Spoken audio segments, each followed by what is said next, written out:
歡迎你翻嚟傾偈 Chit Chat 呢個 podcast channel 啊！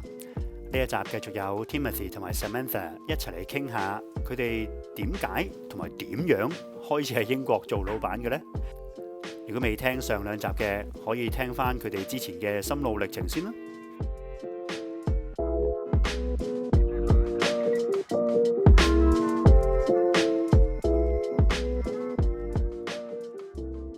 即係點都好過就係打人工，寧可自己搞，有自己鋪，自己話事，自己想點發揮都得。都係嘅，同埋喺度打工你都計到數噶嘛，即係你兩個人當打晒工啦咁樣，咁打工20年，咁你就計到條數。唔知我驚退唔到休喎，所以咪諗住試下。係唔得咪打翻工咯。係，所以其實打工嗰個日子係年幾咁樣？2年咯，加埋埋。2年係啊，2年。哦，咁個經驗都唔係話差嘅，不過純粹就係有個機會，有人要頂手就試下啦咁樣。係嘅，我唔係好差咯，你覺得咧？係啊，差嘅，係即係可以繼續做落去，因為收工唔使用腦噶啦嘛，呢度啲工係翻工都唔使用腦啊，其實。廠係真係好簡單，即係啲嘢你經過個 training 咁，每一日做到下一個月做越快，可能初頭你做1個鐘嘅嘢，其實跟住你可能半個鐘已經做到噶啦。當你有1年經驗嗰時，咁你其實已經係唔需要用腦做嗰個工作，咁就等星期五咯，星期五出糧啦，每個禮拜出糧咁樣。哦，每個禮拜出嚟。咁佢哋就啲同事就好開心啊，咁樣即係星期五收工啦咁樣。OK，去飲啤酒去邊度玩咁樣，咁佢哋都好簡單咯，係啊。問多個問題，跟住就要講下餐廳啦，真係。喂，打工嗰2年，講真，有冇啲難忘嘅片段嘅咧？好又得，唔好又得，有冇啲都幾難忘嘅片段喺呢2年打工？對我嚟講就好新奇咯，遇到唔同國家嘅人，唔同國籍嘅人。咁對我嚟講就好新奇，即係以前喺香港開鋪，你越嚟越去咪香港人同埋大陸人啫嘛。咁呢度唔同國籍嘅同事，佢哋文化好唔同啊，或者唔同年紀咯。即係我第一份工嗰啲同事全部都20歲啊、20幾啊。跟住佢哋講嗰啲嘢咧，我又唔識笑喎。跟住佢哋好好，佢哋會解釋俾我聽咧。佢哋點解咁好笑啊？就係咧幾時睇咗條片，嗰條片喺幾年前好紅噶，咁所以佢講就頭先笑嗰啲嘢咯。咁樣我話多謝你話俾我知啊，咁樣都唔好笑啊，咁即係，但佢又唔介意喎，即係佢唔介意你唔明啊咁樣。同埋我嗰陣時嗰個同事係邊度人啊？中東人？伊朗啊 Muslim。咁我喺香港係冇識過有人係 Muslim 噶嘛。跟住咁佢就會講下，佢話我嘅鄉下咪耶穌嗰度咯，耶穌出世嗰度咯 ，Jordan 啊嘛。跟住我話 Jordan 係邊啊？佢話搞錯，你係咪基督徒嚟㗎？我話係啊，但係我係中文聖經啊嘛，係邊度嚟㗎咁啊？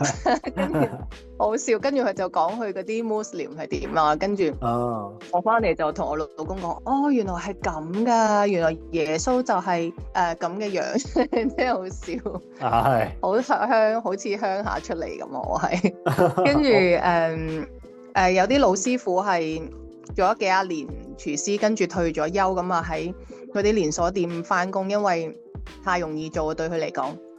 跟住但係佢係1粒英文字都唔識嘅喎。跟住我話喂，咁犀利嘅，你又讀咁多年1粒英文都唔識？佢話係啊，咁樣咩人都有咯。所以我諗我最深刻係呢啲咯，即係喺香港遇唔到嘅，喺呢度就遇到咯。係好國際化，文化大交流。係啊，即係香港都叫國際城市啦。但係即係可能我哋以前做飲食嗰啲咧，冇咁國際噶嘛，始終。係。咁喺呢度真係國際化，咁係開下眼界咁咯。Timothy 咧有冇啊？定係頭先嗰啲啊，就係交流呢個流行音樂，真係冇乜難忘。但係通常都係發生喺啲人身上嘅。試過有次特別啲咧，就係因為我哋公司喺英國啦，咁但係其實佢都係 IT 部喺美國嘅。咁因為我做夜更啦，試過電腦個 server 有問題，做完某啲 job，但係編唔到張 label 出嚟喎。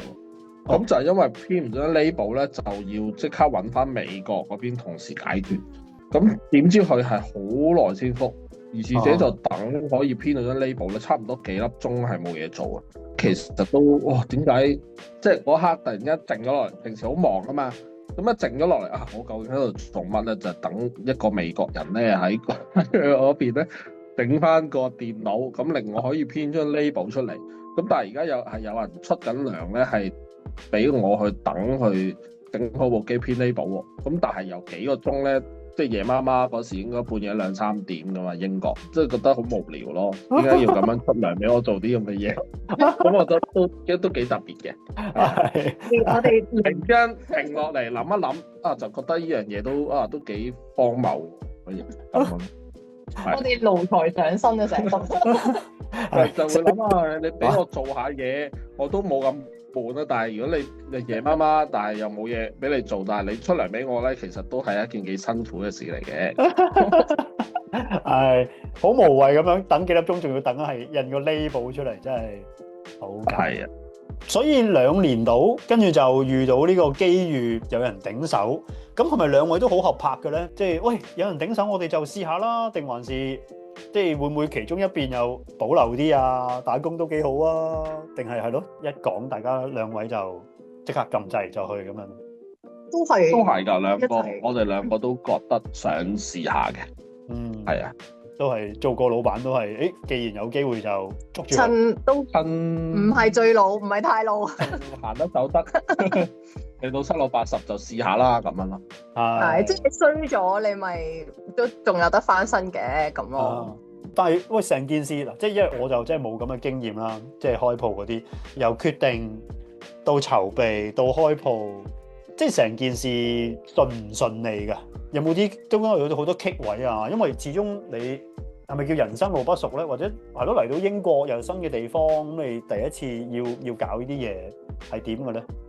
都順嘅，我覺得，因為我哋係頂手嘛。咁我頂手基本上可能執下個廳面就算鬼數啦，所以冇話重新嚟過咁難咯。係，同埋有啲牌照係。呢度方面就上網可以考得到㗎啦，一啲 hygiene 啊或者酒牌嗰啲就可以考得翻咯。咁其實都唔係好複雜，係等個律師咯，個律師會慢少少咯。但係都唔係太過分㗎咯，好似都係3個月啊，都搞得掂。即係所以過程都順利嘅。係啊，我覺得順利嘅。係。咁最難係咩咧？係嗱，你鋪唔使揾啦，因為頂手嘛。咁過程頭先你都話順利，係入貨，你係咯，啲貨嘅來源係點咧？你哋係開頭入貨係難，開頭係難嘅，即係你真係唔知喺邊啊！就算你上網揾咧，呢度係好封閉式，即係你香港，譬如你揾 supply 啊，你可能 Google 啊，你都會揾到啲，跟住介紹啊，或者你行去嗰度嗰間鋪咁樣都仲可以。呢度係。你係好難揾到批發商，咁所以開頭我哋都係用住零售先嘅，即係喺零售商度買。跟住後尾開咗可能1-2個月，咁開始有啲行街，咁就嚟話，哎呀，我係邊一間批發嘅，咁啊喺佢度開個戶口，跟住就同佢攞貨。然之後後尾咧又有啲即係可能早我哋好多年嚟嘅香港人喺度開日餐嘅，咁跟住咧佢見我哋咁辛苦，跟住咧就又介紹咗啲佢嘅 supplier 俾我哋，又再平少少嘅，咁啊都叫即係慢慢遇到啲啱嘅人啊，啱嘅貨源啊，咁咯。明白。係即都要啲時間咯，呢樣嘢就。係，咁問翻轉頭，你哋嗱頂手頭先，即係我冇聽錯，一開始你話本身間鋪係做啲傳統嗰啲 Chinese takeaway 啊嘛。係啊。咁你哋係即係一諗就總之開翻日本餐廳，因為有咁嘅經驗，定還是都有諗過繼續做 Chinese takeaway 或者做第啲嘢？有諗過做 Chinese，即係跟翻佢哋嘅。其實最正常、最合理嘅做法應該係跟翻佢哋嘅。咁你就保證有嗰個收入，有嗰個客源。係啊，最正常係咁嘅。唔好問點解，我唔知點解。唔好問我，而家都好後悔，後悔毛，真係㗎。後悔毛。我原來咁辛苦，即係可能嗰陣時未知喺呢度突然間咁樣 pop up 一間日本嘢係一個由零咯，即係你冇熟客，係係由零開始。咁外賣就做少好多嘢噶嘛，你唔使洗碗噶嘛，係唔使雙拍噶嘛。咁就咁接到單，即係喺啲平台度咁煮完就我哋揾車手送出去，就簡單好多咯。做翻外賣就輕鬆啲嘅，我哋揀咗一條難行啲嘅路。咁嗰陣時係純粹因為有咁嘅經驗做過，所以就揀咗開日本鋪，係咪咁咧？係嘅，咁啱我哋有經驗係做日餐，咁而本身呢條街咧又冇日餐喎，咁哇覺得可以試下喎，即係唔使同咁多中餐嘅 take away 有咁多競爭啦咁樣。同埋我哋真係冇做開呢邊中餐嘅經驗，即係如果你喺呢度有喺 Chinese take away 買過外賣，你就知道其實佢嗌嗰啲嘢食同我哋喺香港由細食到大嗰啲係完全唔同。完全唔掂啊！我只可以講嗱，完全唔掂係另外一樣嘢，完全唔同係一樣嘢。咁唔好意思啊，容許我咁樣講，因為我嗌過，即係因為係咯，純粹最初嚟嘅時候咁都叫下啦，即係唔能夠餐餐喺屋企煮好辛苦啊嘛，咁又叫下，哇！嗰啲咁嘅嘢真係完全所有啲你嗌過啲咩啊？咁啲芡汁好多咯，即係嗌過就咁話炒，所謂炒菜其實都唔係炒菜嚟嘅，佢就係撈咗好多芡喺裏邊咁樣。係啊，即係同我哋食咗幾廿年嗰啲係完全唔一樣。咁我冇嗰個信心可以做得好好，即係我根本都唔知嗰樣嘢點樣為之好食。咁我就唔知點樣做咯，即係真係可能你要學返1年半載，你先起碼知道呢度啲人係你煮乜嘢出嚟，佢覺得好食咯。咁起碼即係開頭好完美咁諗就係，咁日餐起碼我哋都做咗咁多年啦，都知啊咁咯。咁係當初係咁諗嘅。係，咁要聽你嚟講最困難嘅，因為就係由零開始啦，冇個客源，係啊，又要開拓翻。係開拓翻個客源啦，仲要我哋呢一區唔係香港人區嚟噶嘛，即係本地人區嚟嘅，變咗你要喺一個本地人區開一個佢哋唔係最熟悉嘅餐，咁佢哋都要鼓起勇氣先可以入嚟試噶嘛。咁啊係一個對佢哋嚟講係挑戰嚟嘅，對我哋嚟講都係挑戰嚟嘅咁咯。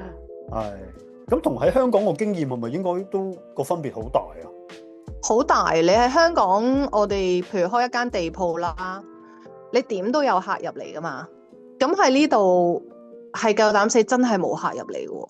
如果佢唔知係乜嘢，即係香港係你點都會，咦有新嘢喎，去試下，或者喂日本嘢喎，咁你點都入去知道嗌啲咩啦。係香港人對日本嘢都點都會試下嘅。係啦，咁呢度就係佢哋唔知係啲咩，或者唔係佢哋食開嗰啲，佢真係唔敢或者唔會入嚟咯。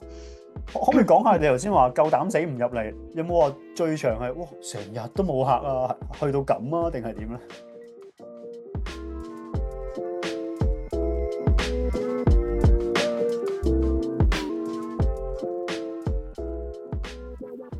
我冇做過老闆，真係唔知道咧做老闆係咩一回事。但如果係一個全新嘅地方，用完全另一個語言咧去做老闆，我諗我只可以講咧，其實絕對佩服佢哋嘅勇氣。中意呢一集嘅可以俾個 like 支持佢哋啦，可以留下言啦，可以 share 俾身邊如果可能佢都係老闆嘅人一齊去分享下啦，同埋可以 follow 呢個 Facebook page。下一集亦都係佢哋最後一集，我哋一齊再傾過。拜拜。